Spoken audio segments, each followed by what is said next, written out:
Wait. Oh. There it is. There's a money shot.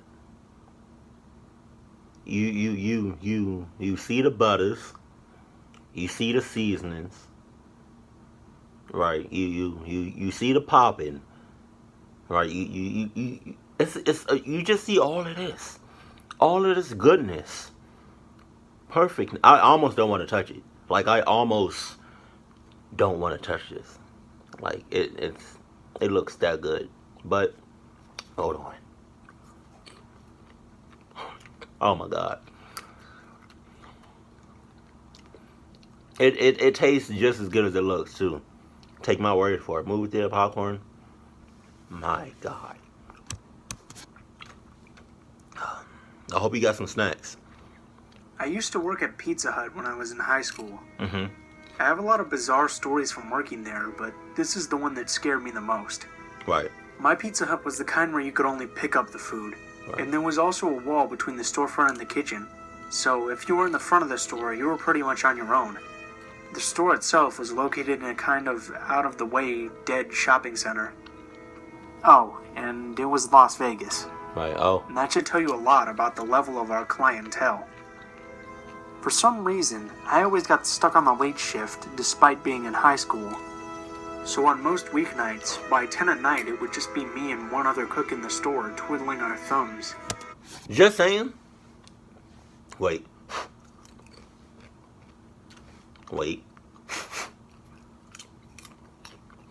Cluck all night shifts. Cluck them. I'm okay with the first shift. I'm okay with the second shift. Not okay with the third shift. Nope. Nope. Nah. Shouts out to anybody that does the night shift, the third shift, because you got some real balls, you cojones, some bowling balls. You got some real coconuts. Cause I can't do third shift. Like,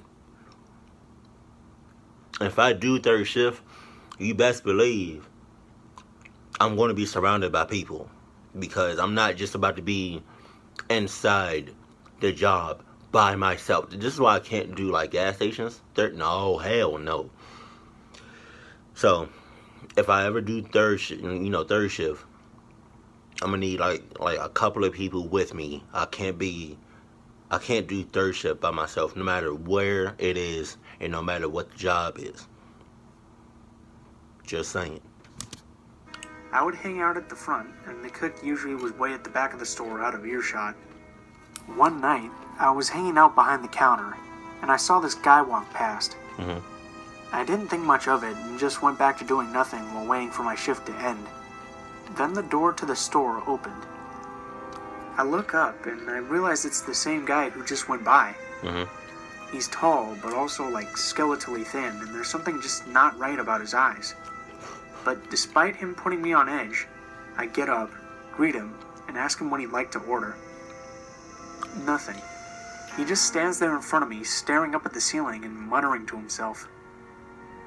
I was only 17, and for the most part a good kid, despite living in Sin City, so I didn't really know what to make of it.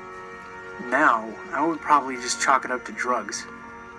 Anyway, he's still standing there, vacant of expression, and muttering in what sounds like tongues. Get out. Then he abruptly spins around and just walks back out of the store without even acknowledging that I exist. Lock it. At this point I'm unnerved, but I just shake it off and sit back down. Clock. It's getting toward the end of my shift, and I'm counting down the minutes, when I realize somebody has just walked back into the store. Oh my God. I look up, and it's the same guy. Same creepy eyes, only this time, he's holding up a phone to his ear. What? He's muttering unintelligibly, so I realize he's not talking to anyone, and worse, he's staring right at me, super intense and unblinking. At this point, I'm starting to get frightened. He just keeps looking at me, and so I try to be polite and ask if I can help him. He starts walking towards the counter, still staring at me. Then suddenly he asks in a perfectly normal voice if his order is ready. I'm mentally going, what the fuck, at this point, and I'm not sure how to answer. So I go with the truth. and I tentatively point out to him that he didn't order anything when he was first in the store. He gets this bug-eyed look on his face and lunges toward the counter. Back up. I jump back at this point and my heart is pounding because this guy is obviously not sane. Back off. I'm also afraid that he's going to pull out a knife or something and stab me. Then, just as abruptly as he lunged, he yells, "God damn it!" and looks super confused and upset, like he's about to cry. And just puts his head in his hands and starts pulling at his hair. I would have been I left. start to feel slightly bad at this point, and I ask him nicely and calmly as I can if maybe he wants to order something now. His head snaps back up. His expression is now completely blank, and he looks totally deranged. I'm holding totally still because I'm afraid moving will set him off. Then, thankfully, the door to the store opens, and a huge man walks in. He looks at this guy kind of confused, realizing that something's not right with him. The crazy guy looks at him, and looks back at me. He then starts backing up until he's at the door. Hey, yo, that's funny. He said, I can't. It's funny because the employee that's behind the table, that's behind the desk, right, it's still there. I would have been left. I would have been out that store. Like the cook would have been the only one in that junk, in that store. But that's besides the point, right? It's funny because he said the crazy person looked at the guy, then looked back at him. It's funny because if I was in your situation, the crazy guy looked at him and then looked at me, but I'm not there. I'm already gone. I'm already in my car. I'm already in my house. Like, what you mean, bruh?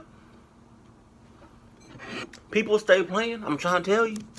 He starts walking towards the edge of the storefront, looking at me the whole time, and then he just goes past the edge of the store and is gone. The guy who walked in looks at me and asks what the hell was that.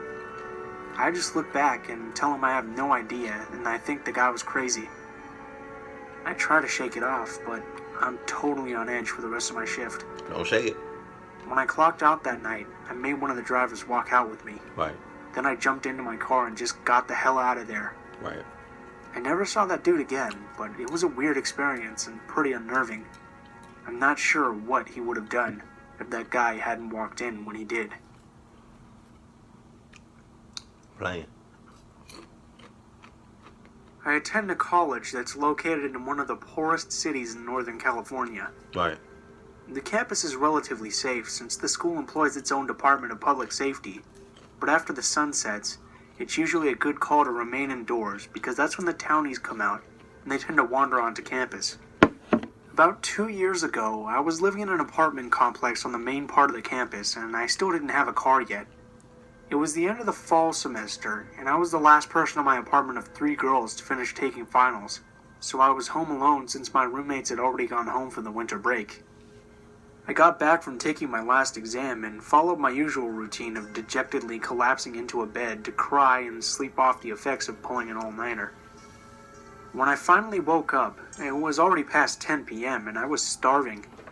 Unfortunately, the student grocery store and cafeteria were closed for the day, and I had nothing in the apartment to eat and no car to get food elsewhere.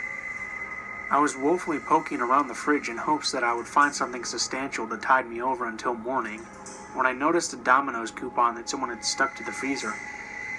My stomach's pathetic cries for sustenance had been answered. I quickly decided that there was no shame in ordering a whole pizza for myself, because 1, I was ravenous, and 2, the completion of finals demanded some sort of celebration, and 3, if anyone happened to ask, I was going to lie and say I was sharing with a friend or something along those lines. Anyway, I eagerly order up my feast for 1 and provide the cashier with my address, apartment, and cell number. I typically never give out my number to anyone, but I had ordered delivery from Domino's in the past, and I knew they needed my number to call me once they were outside, because the drivers always got lost navigating through campus. About 20 minutes later, I got the call. My food was here. For reference, it was now close to midnight, and the campus was pretty much dead since most students had gone home. The driver told me he was parked in front of a dorm building that was right across the street from my apartment. I hustled out of my apartment and was going down the stairs when I spotted the delivery guy waiting outside of his car with my pizza. At this point, my sense of caution kicked in, and I slowed my pace as my brain took in the fact that there were no other students out, the lighting was bad, and I was essentially walking up to a stranger in his car that still had its engine running. Well, looks like I'm about to starve. As I neared the bottom of the steps, I silently hoped he would cross the street and approach me, so that I wouldn't have to get near the car. Of course, that didn't happen. I made my way across the street and was finally able to get a good look at him. He was a relatively short Hispanic guy, maybe 5'7" or 5'9", in his early 20s, and my nerves were getting bombarded by the creeper vibes he was giving off. I can only compare it to the vibe that you get when you're out clubbing, and you suddenly spot the guy lurking in the crowd sporting the slicked back ponytail, sunglasses, oversized shirt, and sagged pants combo who just happens to be headed in your direction. I did my best to appear calm and keep the mood light and friendly. He made some comments about how late it was and how no one was around, but I just signed the receipt as quickly as possible, gave him my thanks and an awkward smile, and hightailed it out of there as soon as he handed me my food. I could feel him watching me as I climbed the stairs back to my place. Once I got back into my apartment, I locked and chained the door and sat down on the living room couch to calm myself. After a few moments, I shrugged off the situation and reasoned it was just my paranoia and overactive imagination acting up again. I had turned on the TV and was about to take my first bite of pizza when I got a text from an unknown number.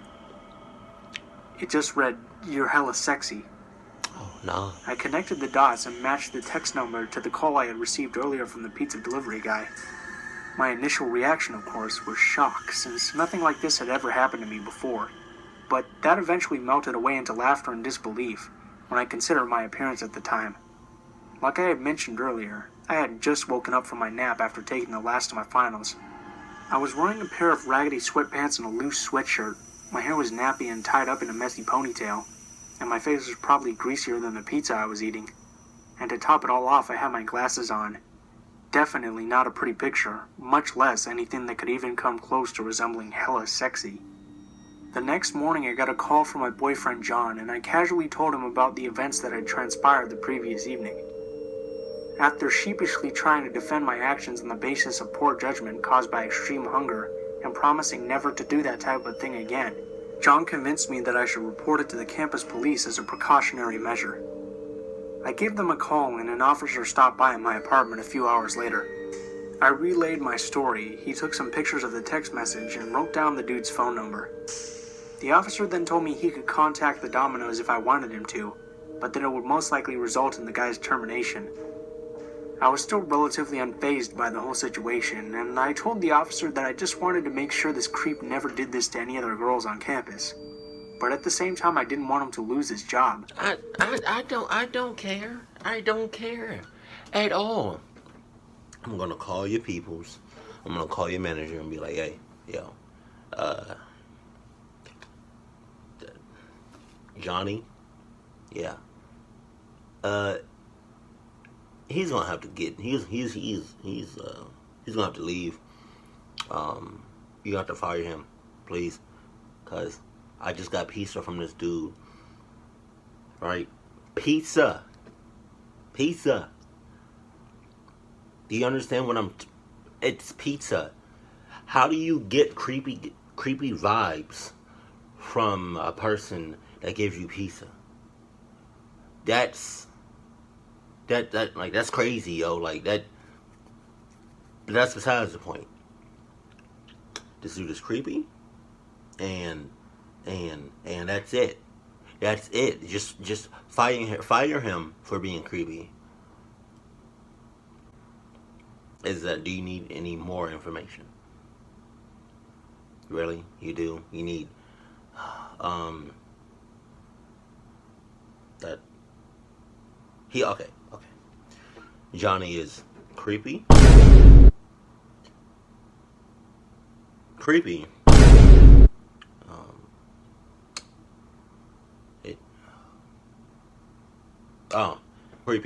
Creepy, and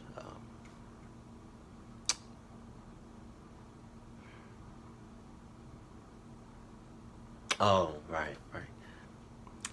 Creepy. Yeah, that's it. I The officer then started asking me questions about how I felt during my encounter. felt creeped out. Questions along the lines of, do you feel threatened by this man? Yes. Do you feel safe in your apartment with the knowledge that he has both your phone number and your exact address? Nope. If I wasn't scared before, I definitely was now, and during the course of my questioning, I had broken out into a cold sweat, and my traitorous imagination began conjuring up all sorts of dastardly situations that ended in my untimely demise. Obviously, I ended up giving the officer the go-ahead to pursue my case and contact Domino's. About a month later, while I was at home celebrating the holidays, I got a call from my boyfriend. I had left him the keys to my apartment so that he could go store his bike there and crash in my room while I was away. He told me that he had stopped by my place, but that he couldn't get in because the keys weren't working. He also said that it looked like someone had broken in because there was some glass on the floor and a wooden board across my living room window. I was pretty upset because this was my first time hearing about it, so I called the school the next day to figure out what the hell happened. Housing transferred my call to the public safety department, and the officer I spoke with was only able to tell me that, according to their records, a maintenance worker had called them 2 days after I had headed home to report my broken window. Public safety had responded by boarding up the window and changing the lock when they noticed it had been tampered with. I convinced the officer to let my boyfriend into the apartment so he could check if anything was stolen, and thankfully, nothing was. My gut tells me that it was the pizza delivery man who did it. It was him who tried to pick my lock and then break my window. It scares me even more now when I consider the fact that nothing had been stolen. My flat-screen TV was right by the window that had been broken, and my boyfriend's fancy road bike was sitting right there in the living room. Why didn't he steal anything? Does that mean his intentions were to break in and get his revenge on me, the girl that had cost him his job? Would this still have happened if I had not given the officer permission to pursue the case? I try not to spend too much time speculating about what his true intentions were, but when I do, it still makes my heart race when I think about what could have happened if I had still been in my apartment at the time.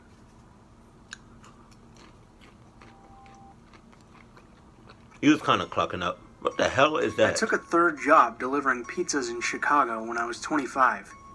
I had an order in one of these big fancy condominiums downtown. When you deliver to these buildings, you have to check in at the front desk, where they usually call the resident to confirm the delivery. Once I was cleared to go up, this young guy saunters up to the front desk from behind the crowds in the lobby.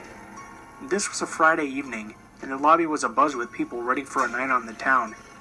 This guy was dressed kind of business casual, and the only thing that made him really stand out was that he was wearing one of those gaudy visors that you might associate with college frat guys. He jokingly says to me, "Hey, that's my pizza. I'll take it." to which I respond, "Fuck off, pal." No. I had heard some take or another of this joke before. It's especially common in business lobbies like this one, and typically that would be the end of it, and we'd never see each other again.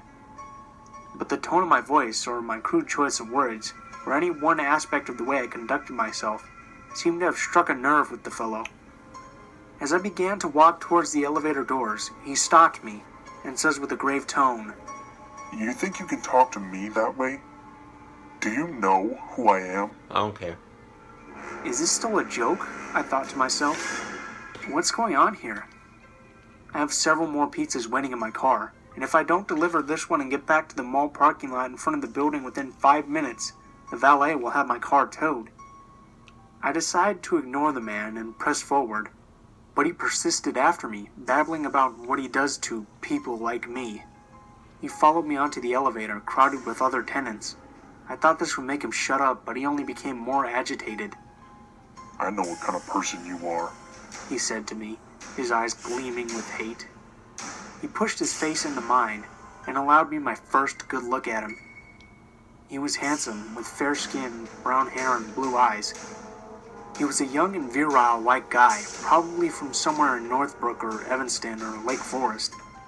If you've ever been stuck on a crowded elevator with an agitated lunatic, you know that tensions quickly rise once the collective group becomes privy to the fact that the lunatic is not in fact joking. Why would anybody be stuck with a crazy person or a lunatic?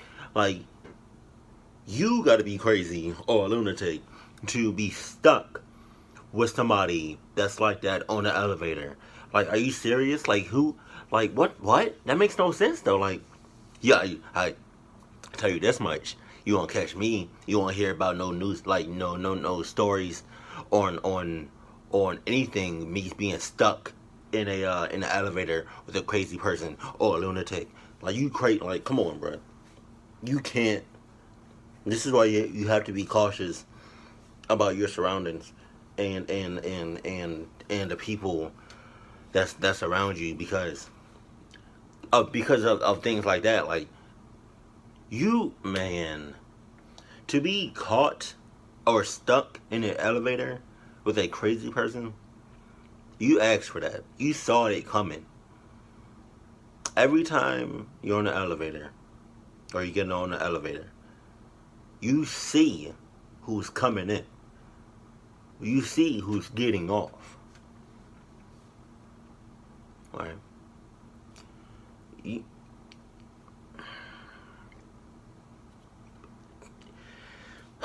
Hey. But yeah, I just want to point it out. Like, if you get stuck in an elevator with a crazy person, you either crazy yourself or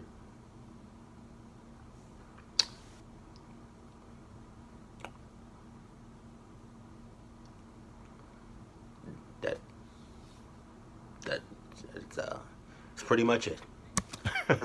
I can kill you, you know. I can have you killed. Or I can do it myself. I'll call the authorities if you keep this up, I said. You think these nice people want to listen to your threats of violence? My floor was the first stop, and him and I were the only ones to exit. I walked down to the empty hall, pizza in hand, and find the apartment number. All the while, this man is walking behind me and mumbling. You fuck. You're What? nothing to me. I hate your kind. Racist. I knock on the door and a middle-aged man answers. I tell him the price and give him the pizza. He gives me my pay and motions to the crazy guy. So, you let your friends come with you? No, sir. I've never met him before. He's been following me up here. I think he lives in the building. I do live here, and you're a worthless fuck who shouldn't be here. Who are you? The man with the pizza says, Can't you see you're harassing him? He's only doing his job. Why don't you just leave him alone? I thank the man and head back toward the elevator. This time, there's only one other man on the elevator. To break the tension of this guy's jabbering threats, I ask him what he does for a living. You live in this nice building, right? You're young. Where do you work? At the Merc, he says. The Chicago Mercantile Exchange. Visions of him on the busy trading floor shouting and signaling about commodities and futures flashed in my head. It made sense now. When we reach the lobby, he stays on the elevator, presumably to go to his apartment. I walk across the lobby with the other man on the elevator. On the way out the door, I say to him, Typical Wall Street behavior, huh? Sure enough, he says. Show enough. Show enough. This happened a few years back, when I was 12 or 13 years old. I'm from the Philippines. It was a Sunday afternoon at probably 5 to 6 o'clock, and I was at home with my dad. Why? My mom had left to buy groceries about 30 minutes ago using our one car. As I was watching videos on YouTube, the doorbell suddenly rang. It rang quite a few times until I'd finally had enough of it. That's when I knew that I had to open it. Knowing that my dad was probably sleeping in the other room, I reluctantly went downstairs to open the door. Wow. The thing is, I've dreaded opening the front door for people ever since my grandpa scolded me for opening the door to the mailman for this house. He lectured me about how dangerous it could be, like I could be kidnapped or something. With that thought, I climbed on the sofa, which was 3 feet away from the front door, and pulled the curtains to see who was ringing the doorbell. Note that the window I looked through was surrounded by a tall fence 4 or 5 feet away, so I felt perfectly safe, and I found it convenient later once I talked to him. He had a dark cap on and a blue jumper. He looked pretty normal to me, but we weren't expecting anyone on a quiet Sunday. I asked him what his business was, and he replied that he was supposed to deliver a pizza to my address. Excited and a bit confused, thinking that my dad had secretly ordered pizza for us, I told him to wait while I got my dad. I climbed upstairs to my parents' room and saw my dad sleeping. I woke him up and asked him if he ordered pizza, and he replied in a daze that he didn't. Oh, there it is. Disappointed, I go back downstairs to break the news to the delivery guy who probably got the wrong address. But when I got back to the window, he was gone. Since I was pretty young back then, I didn't think much of it until now.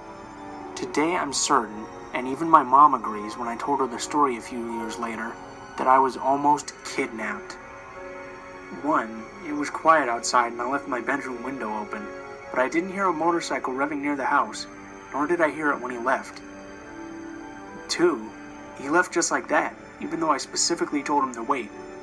I didn't say that we didn't order pizza. Three, I didn't see a logo of the pizza place he was supposed to be working for. The strange thing was that we only had two that were near us, and they had a distinctive red color. Four, I didn't see a motorcycle near him, which was extremely odd. My mom's theory was that the guy probably thought I was at home alone because our single car was gone, and my dad barely got out of the house since he was unemployed back then. What probably got him to leave was that I told him to wait for me to get my dad. If not for my grandpa scolding me, I would have answered the door and probably not be here writing this for you guys. Hey, he was not clucking up. Hey guys, what's up? It's Blue Spooky here. I just wanted to thank you all for watching, especially if you made it this far to the end of the video.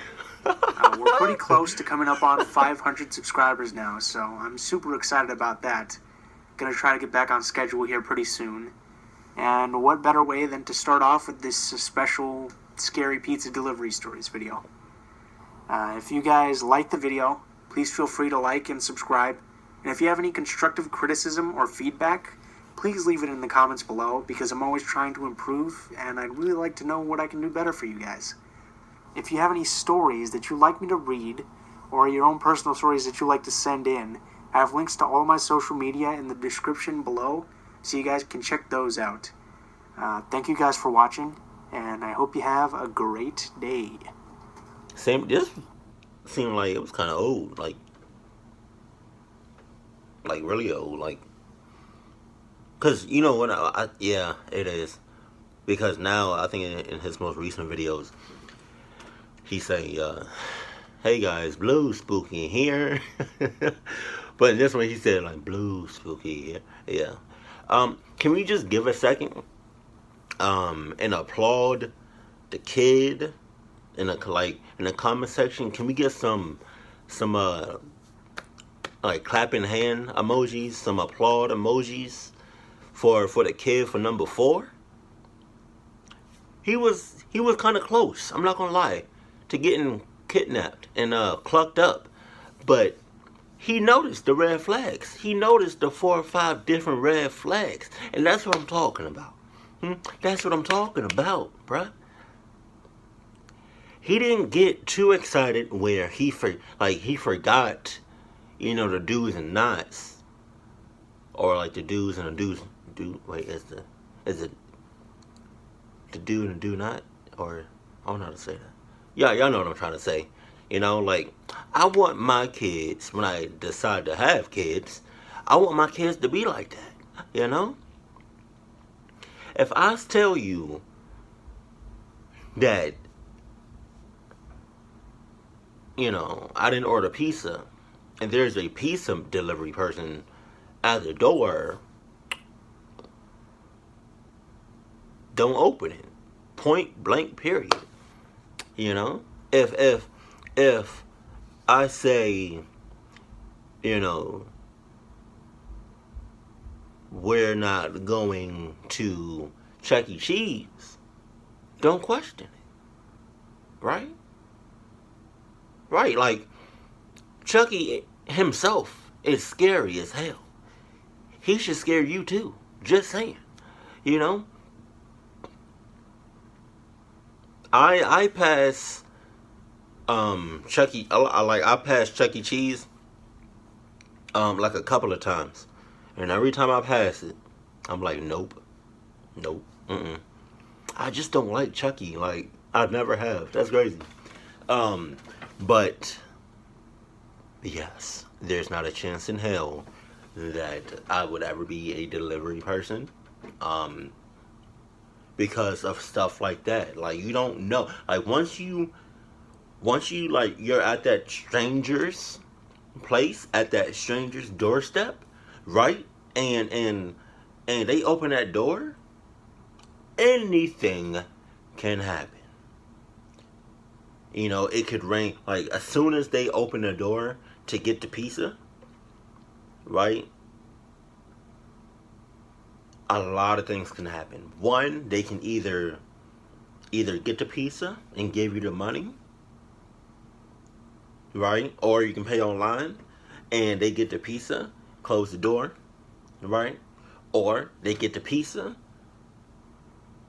and you don't get the money, right? Or they say, hold on, let me get the money, come on in. I'm not coming in. Nope, I'm gonna stay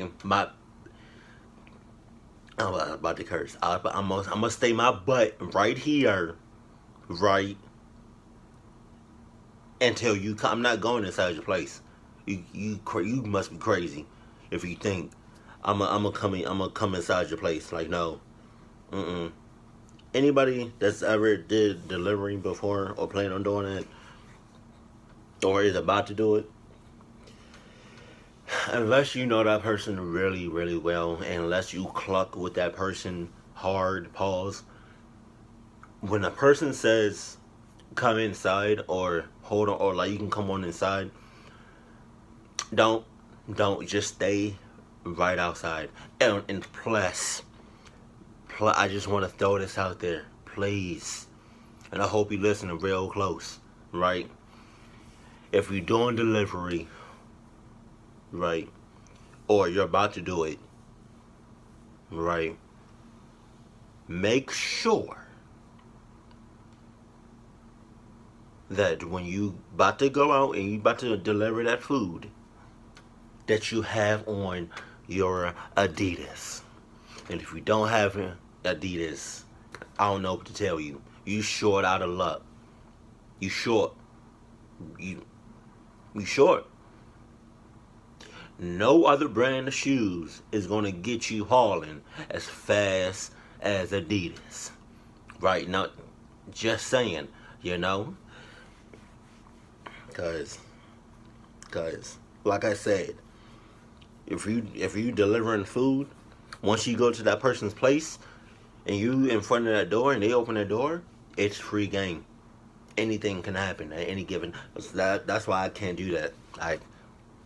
You gotta have like some real cojones, some real balls, coconuts, some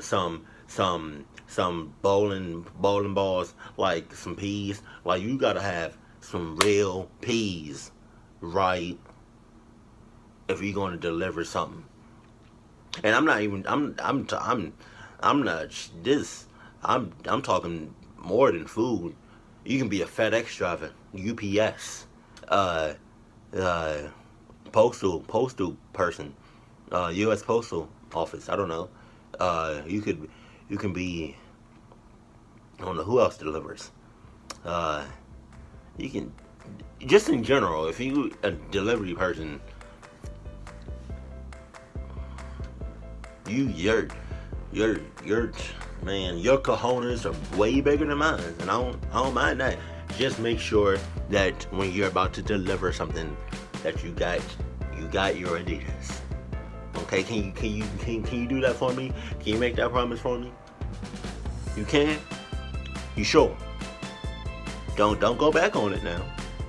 Okay? Alright. So that's my advice of the day, I guess. But yeah, keep it cool, keep it classy, and I love you. Stay happy, my family.